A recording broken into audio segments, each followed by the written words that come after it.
Sunday routine ulit at tapos na kami mag-charge at meron pa kami second session of charge at maya-maya naman yun na 10:30 AM at ito nga si Pac Nurse, ayan, busy magpalit ng kanyang sandals habang ako ready na kasi mas maaga ako sa kanyang nakakarating dito sa charge.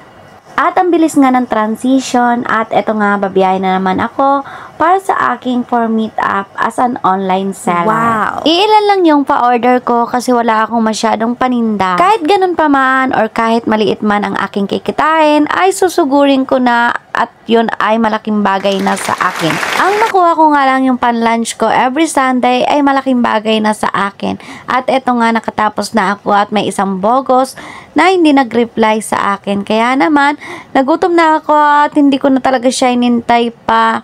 At dito na nga ako kakain sa Jollibee. Medyo mura-mura lang din dito sa Jollibee. After ko naman mag-lunch dito na mag-isa at wala nga si Lisa, hindi niya day off. At si Sis IG naman ay nanonood ng boxing ng alaga niya. At eto, haggard na nga ako. Pero nag-retouch ako dyan pero wala pa rin pinagbago. At pabalik na ulit ako sa Yunlong kung saan ako nakatira dito sa Hong Kong. At eto, makikita naman kami ni Ruchin dito sa Yunlong. Habang iniintay ko nga siya, ay umikot-ikot ako dito sa Miniso at dito nga maraming mga paninda.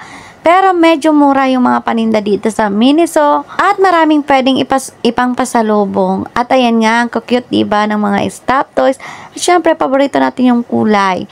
At ito pa, pero medyo mahal yung mga stuffed toys dito. At ito rin, medyo mahal to dito sa Miniso. Marami-rami din naman ang medyo mura at pwede ka nga bumili ng pampasalubong pag uuwi ka ng Pinas. At dahil wala naman akong lakad or wala naman kaming gala ng mga kaibigan ko, ay habang iniintay ko si Richin or yung Pac Nurse ko kanina, ay dito ko na nga siya iintayin at ubusin ko na yung oras ko dito habang iniintay ko siya. At iyan nga ang isa sa akin Sunday routine pag wala akong gala. Pagkatapos ko ng meet up ay babalik ulit ako dito sa Yunlong o kaya dadiretso na ako sa boarding house para naman mag-picture ng mga paninda.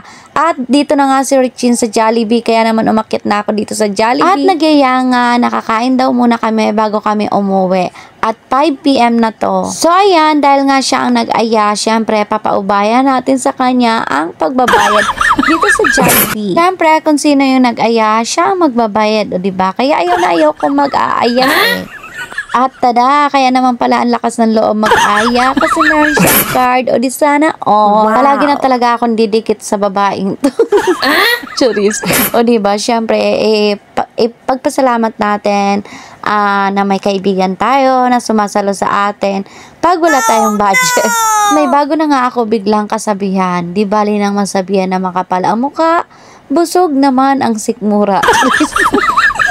Joke lang. At habang kumakain kami, nintay nga namin sa IG at eto na siya, diba? Ang bilis lang. Pero sa totoong buhay po niyan, pag sinabi niyang on the way na siya, pero kakabangon niya lang pala. At eto, may patining pa nga. So, ayan ang aking kaganapan ngayong Sunday. At eto nga, busy ang dalawa kung ano man pinagmimitingan nila. Sa kanila na lang. At eto pa, hindi pa natatapos pala. Dumaan ulit kami dito sa Miniso para magpabango. At kami po ang mga Disney princess na layas, taga-ubos ng sample na pabango sa Miniso. Yun lang, bye-bye!